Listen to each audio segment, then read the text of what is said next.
Hello everyone, আসসালামু আলাইকুম। Happy's ব্লগে সবাইকে স্বাগতম। আজ আমি চলে গিয়েছিলাম টোকিও ফান ওয়ার্ল্ডে। আর এটা হচ্ছে বসুন্ধরা সিটিতে অবস্থিত, লিফটের 7 ফ্লোরে। আর ফান ফ্যাক্টরি হচ্ছে বড়দের জন্য এবং টোকিও ওয়ার্ল্ড হচ্ছে বেবিদের জন্য। আমরা টিকিট কাউন্টারে থেকে টিকিট কেটে নিলাম। বাচ্চাদের প্যাকেজ ছিল 1200 টাকা করে, আর বড়রা এন্ট্রি নিলে সেটা প্রাইস ছিল 100 টাকা করে। আমরা দুজন কেটেছি 200 টাকা এবং বেবির জন্য আমরা টিকিট কেটেছিলাম 1200 টাকা। শুক্রবার এবং শনিবারের জন্য তারা 100 টাকা বেশি চার্জ করে। এছাড়া আদার্স ডেতে 1100 টাকা করে নিয়ে থাকে বেবিদের এই টিকিটগুলো। আপনারা এই টিকিট দিয়ে বয়স অনুযায়ী যেগুলিতে উঠতে পারবে সেগুলিতে সবগুলো রাইডই তারা চড়তে পারবে। আর আমাদের বেবি এসেছিল 4 বছর, সেই অনুযায়ী আমরা তার হাইট এবং বয়স অনুযায়ী এইজ অনুযায়ী আমরা প্রত্যেকটার মধ্যে উঠানোর চেষ্টা করেছি। আর যেগুলি বড়দের আছে সেগুলি বেবিরা উঠতে পারবে না। আর এর থেকে ছোট বয়সী বেবিদের জন্য বিভিন্ন ধরনের আরও প্লে জোন রয়েছে।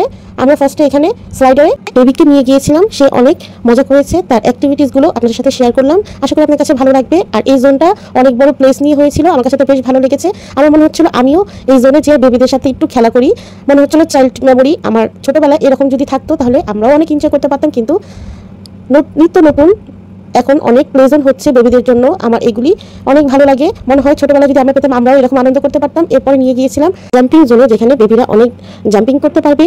আর এখানে ছিল সিঁড়ির মতো ব্যবস্থা, এটার উপর থেকে নেমে গেলে বাচ্চারা কোনো প্রকার ব্যথা পাবে না। এখানে ফোমের ব্যবস্থা ছিল, আর এখানে অনেক এনজয় করছিল।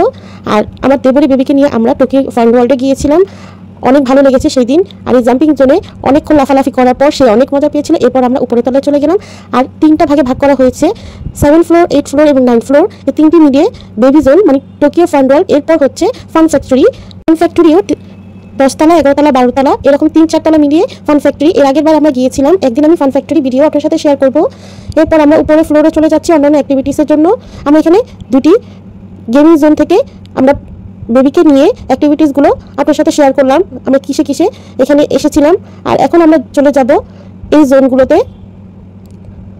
আর এখানে বিভিন্ন ধরনের গেমিং জোন ছিল, এখানে ছিল বাস্কেটবলের মতন একটি, এখানে ছিল কার জোন। আর আমরা ফার্স্টে এরকম রাউন্ড শেপে যেন ছোটোবেলায় যে উঠতাম উপরে নিচে নামতো এরকম একটি প্লে জোন দেখতে পেলাম। আমরা ফার্স্টে এটার মধ্যে বেবিকে চড়িয়ে দিলাম। এখন এটা রাউন্ড রাউন্ড করে ঘুরবে এবং উপরে উঠবে নিচে নামবে, দেখতে বেশ সুন্দর ছিল, আমার কাছে তো বেশ ভালো লেগেছে। আমার মনে হচ্ছিল আমি এটার মধ্যে উঠে অনেকক্ষণ ঘুরি, আমার কাছে এত পরিমাণ ভালো লেগেছে।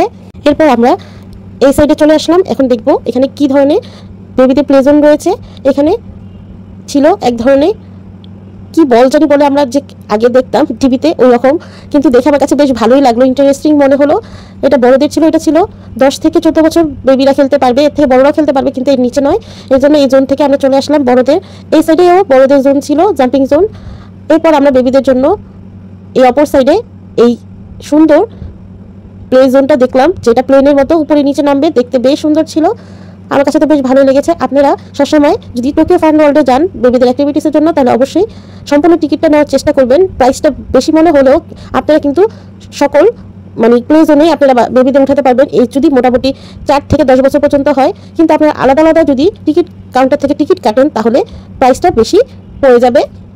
আর একটা প্রাইস মেবি 200-300 টাকার নিচে, 200 টাকা কিংবা 250 টাকার নিচে তো কোনো টিকিটই নেই। এর জন্য ভাবলাম আমরা টোটাল যা যা উঠতে পারবে বেবি, এটার জন্য আমরা ফুল প্যাকেজটা নিয়েছি।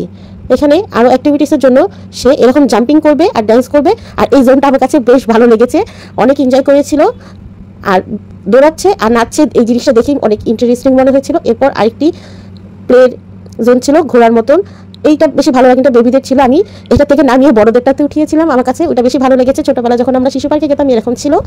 এরপর আমরা আবার কার জোনেও নিয়ে গিয়েছিলাম, আপনাদের সাথে ছোটো ছোটো ক্লিকগুলো শেয়ার করছি। আমরা অনেকগুলো প্লে জোনেই তার সাথে আমরা অনেক এনজয় করেছিলাম, প্রত্যেকটাতে উঠানোর চেষ্টা করেছি এইজ এবং হাইট অনুযায়ী, যেগুলিতে তার জন্য নির্ধারিত ছিল সেগুলিতে উঠিয়েছি। এরপর লিফটটা আমার কাছে অনেক ভালো লেগেছে, কালারফুল ছিল, এই জন্য আমি একটি রিলসের জন্য আমি শর্টস নিয়ে নিলাম। এরপর এখানে ছিল ট্রেন, ছোট ছোট মিনি ট্রেন, সেটাও অনেক ভালো লাগছিল, ছোট ভুবনের মতো ডিজাইন করা ছিল আর জাম্প করছিল, দেখতে ভালোই লাগছে, বেশ মজারই ছিল মনে হচ্ছিল। এরপর আবার সামনে চলে আসলাম, সে বললো এরকম কার জোনে সে বসবে। আর এখানে অনেক সিরিয়াল ছিল, এই জন্য ভাবলাম আগে এটাতে এই কাপ কিংবা এই কার্ডটাতে বসিয়ে দেন ওটার মধ্যে যাব। কার্ডটা তার জন্য নির্ধারণ ছিল না, এটা বড়দের জন্য ছিল, সে বেশ মন খারাপ করেছিল, কারণ বড়দের অ্যাক্টিভিটিসের জন্য কার জোন, তারপরে বড়দের জাম্পিং জোন, তারপরে যে একটা বলের মতো দেখালাম, অনেকগুলোই বড়দের জন্য ছিল, ছোটদের জন্য নির্ধারণ ছিল না। এখানে ছিল এরকম দোলনার মতো একটি গেমস ছিল। এরপর আমরা এখানে দাঁড়িয়ে দেখছিলাম। আমি এর আগে এই গেমটার মধ্যে চড়েছিলাম, আর এই জোনটা মোটামুটি বেশ ভালোই লাগে, কিন্তু ধরে বসতে হয়, অনেক ঝাঁকুনি দেয় আর রাউন্ড রাউন্ড ঘুরে মাথাটা ঘোরায়। আমার কাছে এই গেমটা অতটা ভালো লাগেনি। এরপর আমরা হোন্ডার মধ্যে চলে গেলাম। এই গেমসটা বেশ মজার ছিল, কিন্তু বেবি বুঝতে পারিনি। কিছুক্ষণের মধ্যে তার গেমটা ফিনিশ হয়ে যায়, কিন্তু অনেক মজার ছিল অ্যাক্টিভিটিসটা।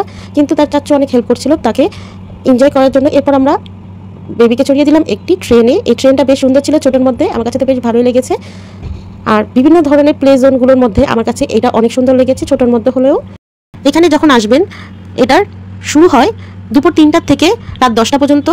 টোকিও ফান হলটা ওপেন থাকে এবং ফান ফ্যাক্টরিটা সেম টাইমেই এটা ওপেন থাকে। এরপর এখানে হাঁসের মতন একটি প্লে জোন ছিল, সেখানে বসালাম।